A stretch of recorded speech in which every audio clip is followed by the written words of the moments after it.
হরে কৃষ্ণ বন্ধুরা, অনুস কিচেন ভেজে আপনাদের আবারও অনেক স্বাগতম। তো আজকে একাদশী।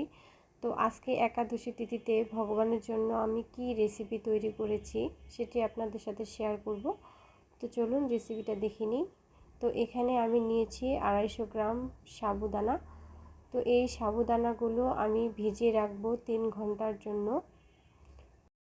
তো সাবুর কোনো আইটেম তৈরি করতে গেলে সাবুদানাগুলোকে অবশ্যই আগেই ভিজিয়ে রাখতে হবে, না হলে আবার শক্ত হয়। তো সেজন্য আমি এগুলো ভিজিয়ে রেখেছি। তো তারপর এখানে আমি নিয়েছি মিষ্টি আলু। তো মিষ্টি আলুগুলো কেটে পরিষ্কার করে নিয়েছি, তারপর সিদ্ধ করে নেব। তো এখানে দেখুন আমি সিদ্ধ করে নিয়েছি মিষ্টি আলুগুলো, খুব ভালোভাবেই সিদ্ধ হয়েছে মিষ্টি আলুগুলো। তো তারপর এখানে নিয়েছি আলু কুচি। তো আলুগুলো আমি পরিষ্কার করে নিয়েছি। তো তারপর একটা কড়াই বসিয়ে আমি দিলাম সানফ্লাওয়ার তেল, মানে একাদশীতে আমরা যে তেলটা ব্যবহার করি। তো তেলটা একটু গরম করে নেব। তো তারপর এখানে দিয়ে দিলাম চেরা কাঁচা মরিচ আর দিয়ে দিলাম ফোড়নে জিরে। তো মরিচ আর জিরেটাকে খুব ভালোভাবে গরম করে নেব।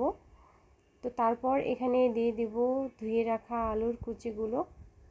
তো আপনাদের ঘরে যার যেটা সবজি আছে সেটাই আপনারা ব্যবহার করতে পারেন। তো এটা আমি সিম্পলভাবে তৈরি করব আজকে, তো সেজন্য আলু কুচি দিয়েছি। তো তারপর এখানে দিয়ে দিব 1 চামচের মতো লবণ। তো লবণটা দিয়ে ভালোভাবে এটাকে ভেজে নেব। তো আপনারা চাইলে এখানে হলুদ ব্যবহার করতে পারেন, কোনো সমস্যা নেই। তো এখানে দেখতে পাচ্ছেন আমার আলুগুলো ভাজা হয়েছে। তো তারপর দিয়ে দিব ভিজিয়ে রাখা, জল ঝরিয়ে রাখা সাবুদানাগুলো। তো দিয়েই ভালোভাবে ভেজে নেব এটাকে।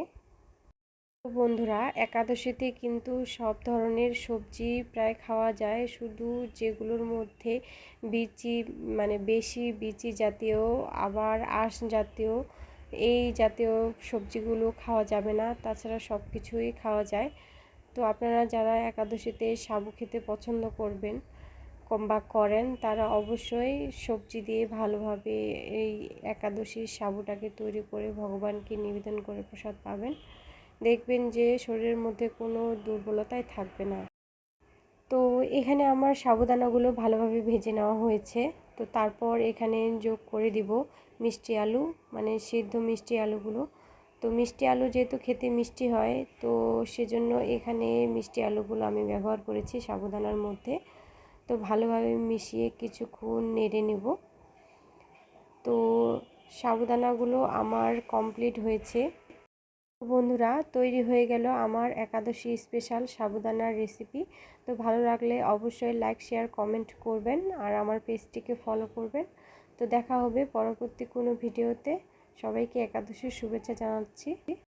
সবাই ভালো থাকেন, সুস্থ থাকেন। হরে কৃষ্ণ।